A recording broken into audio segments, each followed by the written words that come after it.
Oke guys, assalamualaikum warahmatullahi wabarakatuh. Kembali lagi guys di YouTube channel gua, di Rizky Triwidianto Vlog. Oke, jadi pada kesempatan kali ini gue pengen sedikit sharing aja guys beberapa pengalaman gua seputar kefarmasian guys. Enjoy ataupun bahagia apa enggak sih untuk bekerja menjadi seorang apoteker ataupun tenaga teknis kefarmasian? Oke, jadi gue sedikit mau menjawab tentang pertanyaan seperti ini.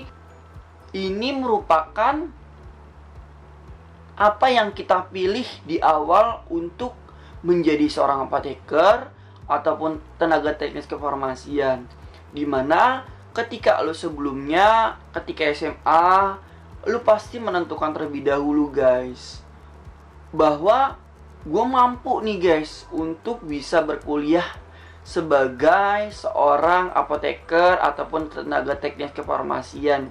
Even lu disuruh orang tua pun, otomatis seharusnya lu harus bertanggung jawab ketika di awal itu lu udah milih jurusan farmasi itu sebagai jurusan lu untuk kedepannya nih guys.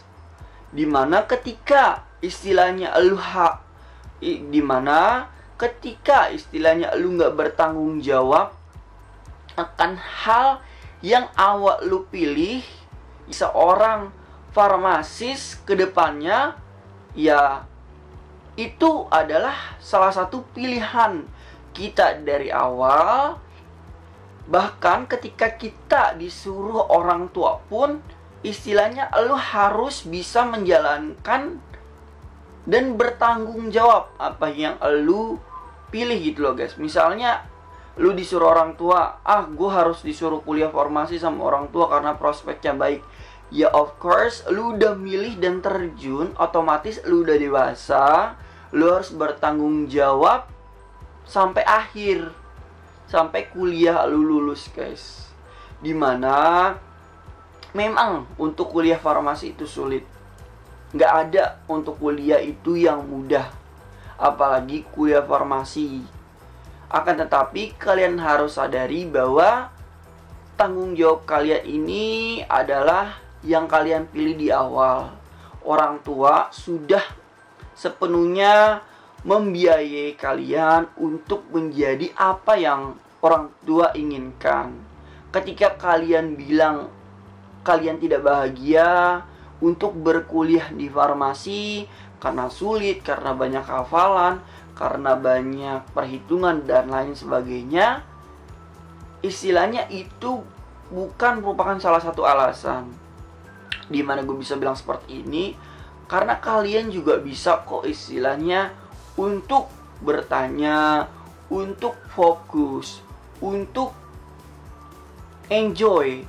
Nggak usah terlalu stres untuk mikirin apakah dosen ini seperti ini, apakah gue bisa lulus mata kuliah ini, dan lain sebagainya. Intinya enjoy on your process, nikmati semua proses yang lu lakuin.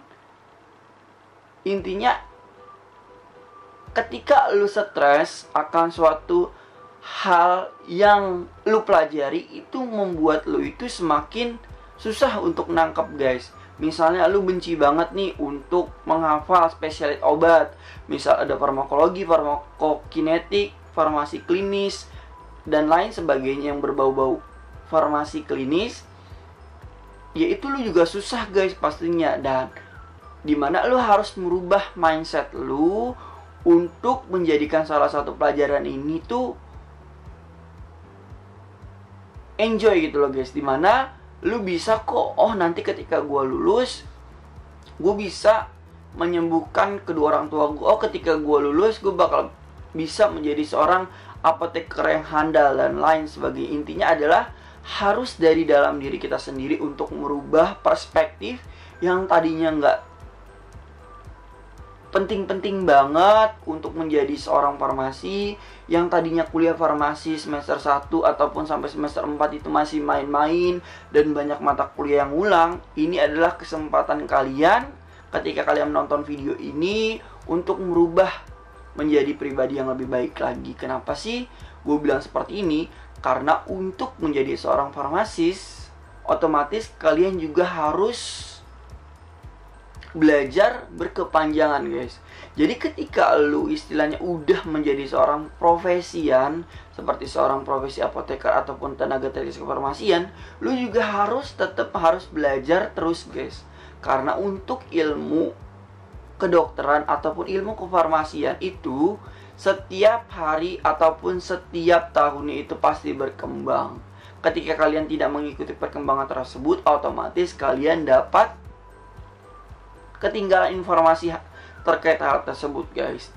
Makanya itu, maka dari itu, ketika dibilang bahagia atau tidak untuk menjadi seorang farmasis, kita harus dapat menyimpulkan bahwa kita harus bahagia karena ini adalah salah satu pilihan kita dari awal. Kita harus bisa menjalaninya dengan sepenuh hati. Kenapa? Karena ketika kita tidak menjalankannya dengan sepenuh hati, itu bakal sulit banget, guys. Maka dari sini kita ingin proses kita dengan proses orang lain, karena setiap proses memiliki waktunya masing-masing. Oke, jadi itu aja, guys, yang pengen gue sampaikan. Kurang lebihnya gue mohon maaf. Wassalamualaikum warahmatullahi wabarakatuh. Bye-bye.